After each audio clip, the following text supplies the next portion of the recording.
This is Adam Dabrowski for the Western Herald, and I'll be talking to the men's basketball team today as they prepare for the 2009-2010 basketball season.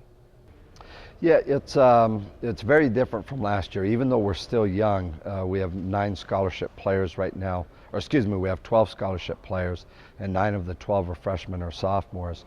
We are more experienced. We have three seniors, and then we have some sophomores that got a lot of experience last year, and then the freshmen as well have come in and given us great energy. We have 5 freshmen that have come in and given us incredible energy, and very coachable. So there's a different vibe to this year. But pretty much everything that could go wrong last year did go wrong. We had all kinds of problems, and even at that, we ended up losing 13 games by 3 possessions or less. So we weren't that far away from turning things around, which we hope to do this year. The freshmen, it remains to be seen. You know, how quickly they pick up on the physicality of Division I basketball, which they're adjusting to pretty well right now, but also our system. Right now their heads are spinning. We've only gone through a week and a half of practice, and their heads are spinning. They're trying to remember all their plays, which we didn't, which we're not at right now. They're trying to remember defensive responsibilities and schemes, where we're not at right now as well. So how quickly they pick up on things will determine how much playing time they get. I really anticipate them getting more and more playing time as the year progresses, though, and they get a better understanding of what it is we're trying to do. Our perimeter shooting is something we really have to get better at. We really struggled shooting the ball last year. We were in the top 40 in the nation defensively last year relative to defensive field goal percentage, so we were not a bad defensive team at all. But we struggled in 2 areas in particular. Our perimeter shooting really struggled last year, as well as rebounding. We have for several years, ever since I've got here, we've been one of the top 2 rebounding teams in the MAC. And last year we were in the middle of the pack in the MAC. We can't have that. So toughness and perimeter shooting would be areas that we really have to concentrate on. The MAC's I think it's another year in the MAC. It's gonna be a lot of parity, a lot of balance. I think it's gonna be a lot of games decided by 5 points or less. And I think toughness is going to prevail. Toughness and experience is going to prevail. That's the way it's been since we've got here, and I predict another really difficult year in the MAC with a lot of teams very bunched together and not a lot of separation. Do you have any ideas right now who maybe the top or the toughest competitor in the MAC will be for you guys? Well, everybody seems to think it's going to be Akron. I mean, that's what everybody's picking. So it's and they're going to be good. They have quite a bit back, and then they have a highly touted freshman coming in at a center, a 7-footer. So everybody seems to think it's good, that it's going to be them. I couldn't argue with it right now. They won the championship last year. They have quite a few players back from that team, including one of the best players in the league, in Brett McKnight. So I would say it would be them, and then Central Michigan on the west side also has a lot returning right now. They've got both of their guards returning, and they have a couple of big guys. They have a couple of big guys that were hurt last year that are also returning to their lineup. And then Eastern Michigan has probably the best 2 big guys in the league, and then they get their point guard back off of an injury last year in Carlos Medlock. So I think all of those teams will be very, very strong, but we still fully expect, we've won 4 out of the last 6 MAC West titles, and including 2 in a row. We fully expect to be in the hunt again. I'd be very disappointed if we're not. Well, from a name standpoint, we have Temple coming into here to play us. They were NCAA tournament team last year.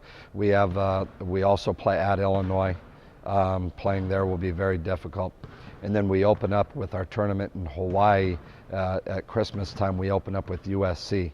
So from a name standpoint, those 3, and then Virginia Commonwealth comes into here.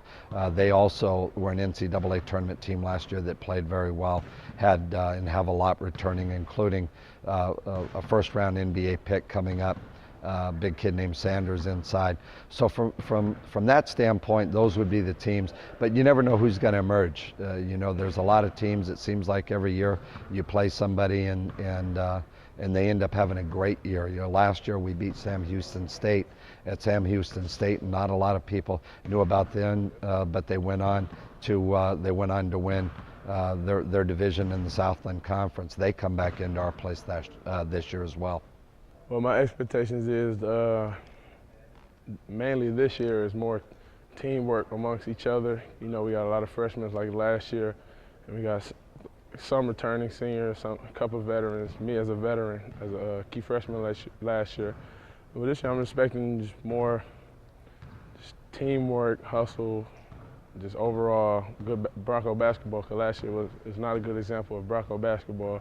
From defensive standpoint, it's more of on-ball defense, protecting the basket, and rebounding. Rebounding is the big key for us this year. We plan to lead the MAC in rebounding, offenses and defense. And offensively, we're just execution. We know we're known as a fast break team, so a fast breaks can come from all defensive stops. So we plan on getting more stops this year to progress on our fast breaks. But this year rosters, I think we have more athletes than last year's roster. You know, we got Nate Hutchinson at the 4-man backing me up. We got Austin Harper at the guard, Brandon Pope, D. Brown. I think we got more athletic athletes this year, and more people that can crash the glass, check on ball, and just playing on D up. How do you think the freshmen are fitting in so far? They're fitting in real good. Everybody gets along. They learn the plays, they learn the system, they listen, they respond well. I think they're going to be real good. Well, expectations number one, probably just be winning the MAC West and overall, getting out of the tournament, getting back to the field that we had back in 05 and 04 when they went to the NCAA and NIT. Just playing through tough situations, being a possession team, we got to take every possession. Last year, I want to say we lost at least 9 to 10 games by 3 possessions, so just finishing every possession, especially in late clock opportunities, and also finishing out with a strong rebound. And we just got to come with it. The younger guys, the freshmen rather, they're getting out better. They're learning quick, learning to become Broncos very fast. Last year it was just kind of like everybody's trying to get a feel for their role, and also bond as a team. Bond pretty fast, and also, like I said, the younger guys are learning their roles. Do you think that the roster changes will affect the team's style of play overall? Team has almost the same style of play. You know, some of the guys do similar things. Some guys are more athletic, you know, a little bit quicker, a little bit stronger. So it shouldn't be too much of a change. We try to keep the style of play consistent. The team will start off with an exhibition game next Saturday against Kalamazoo College, and will begin the regular season on November 15th when they travel to Detroit. This is Adam Dabrowski for the Western Herald.